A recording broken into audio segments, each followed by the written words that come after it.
going on, everybody? It is Wednesday, October 27th. So, hey, listen, I did a new podcast. I've been away for a couple of weeks. Not away, but, I went on that hike in Colorado. I didn't have time to do the podcast. The new podcast is up, and it's right here in the description, and the link is right here in the description below, so please check it out. I talk about my hike in Colorado. I talk about the markets, a lot of stuff. Bonds, big rally in bonds today. A lot of people were hitting me up like, Mike, what's going on with bonds? Look at how the yield curve is flattening out. It's flattening out because this whole inflation hysteria is going to start to dissipate. And the premium that was in the bond yield, because of, I shouldn't even say because of the inflation, I should say because of the speculation. I've been, pointing this out to you guys now for weeks, that the biggest, first of all, bearish sentiment in the bond market is the highest ever recorded in history, at least according to some surveys, okay? Like, there has never been a higher level of bearish sentiment in the bond market. So I don't know, people thinking rates are going to go up to 15%. I have no idea, but it's insane, man. Second of all, the biggest short position in 10-year treasuries in the futures market is held by small speculators, okay? Non-reportable positions. Those are small speculators. If you look at the CFTC data, I've been talking about this. You got banks that have been buying cash bonds for weeks and weeks and weeks, hundreds of billions. They're not selling, okay? You got small speculators like crazy short the 10-year treasury. You even have dealers, and dealers are usually short because they have treasury inventory. Dealers are even long the treasury futures. Goes to show you.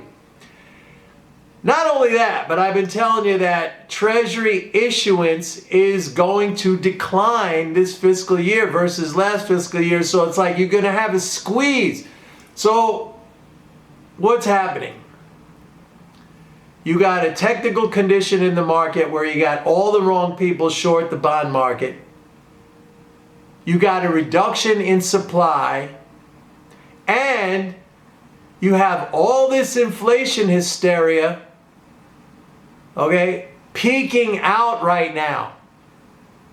There are shippers, talking about big ocean-going shipping firms, that are telling us that it's at a peak right now. In other words, it's going to come down. You got freight rates that are coming down. Why would freight rates be coming down if you are in an acute, supply constraint, supply chain disruption type of a situation?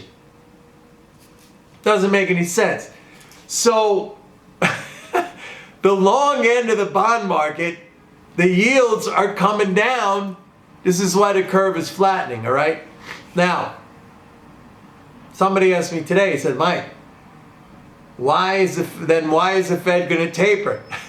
The Fed is going to taper because, unfortunately, the Fed listens to Wall Street. It listens to the media. It listens to these know-nothing pundits. It listens to know-nothing politicians, all of them screaming like, oh, inflation, hyperinflation. Look, I talked about this in my podcast today. You go back in the 70s. I don't know how old you guys are. I'm 64, all right? I can remember back in I think it was 72 in the first Arab oil embargo. We were paying at that time 25 cents a gallon for gas. It went up over $1. It went up 5-fold. Okay, I think crude oil prices went from like something like $2 to $12 or $13 a barrel. All right, and then we had another one of those embargoes in '78, and I can remember, like, we used to have to wait, like you would get, depending on what your license plate was, whether it ended in an odd or an even number, you would only be allowed to get gas on an odd or an even numbered day, calendar day. So we'd have to line up, and the lines at gas stations would be around the block. I mean, this is not wartime. This was not, like, I remember this, okay? This was real. This happened. So people complaining now about $4 gas that went up from, like, I don't know, $2. Yeah, it sucks. Don't get me wrong. My car's a gas guzzler. You know, I paid $4 something a gallon the other day, and 10 gallons cost me 40 something bucks, but, and I get premium, so what, I'm usually paying like $3 or a gallon, maybe slightly less. So it's up like, what, 33%. And it sucks. Look, I'm not saying it doesn't. It's, you know, but I mean, it's nothing compared to what what happened in the 70s. I remember I was a kid, right? Like, what, 72? I was 15. Went on a vacation with my parents down to Florida. We drove down to Florida. My dad had this Volkswagen van, this bus, cool car. We drove down there, and like, he would have to wake up early in the morning, on the day that the license plate was eligible to go get gas and go wait online, like it was rationing, man. Like, we're soft now. We are soft. Anyway, I don't want to get into that. That's a whole separate thing. Yeah, so the yield curve is flattening out because the long end of the curve is realizing, hey, man, this is fucking bullshit. Now, here's another thing. Taper, right? We're coming up to the taper, November 3rd. Taper, Mark. Got a taper. Got a taper. If you think that the reason behind the inflation is because there's too much cash in the economy because of the Fed, right? Printing money, they're printing money, or the fiscal support.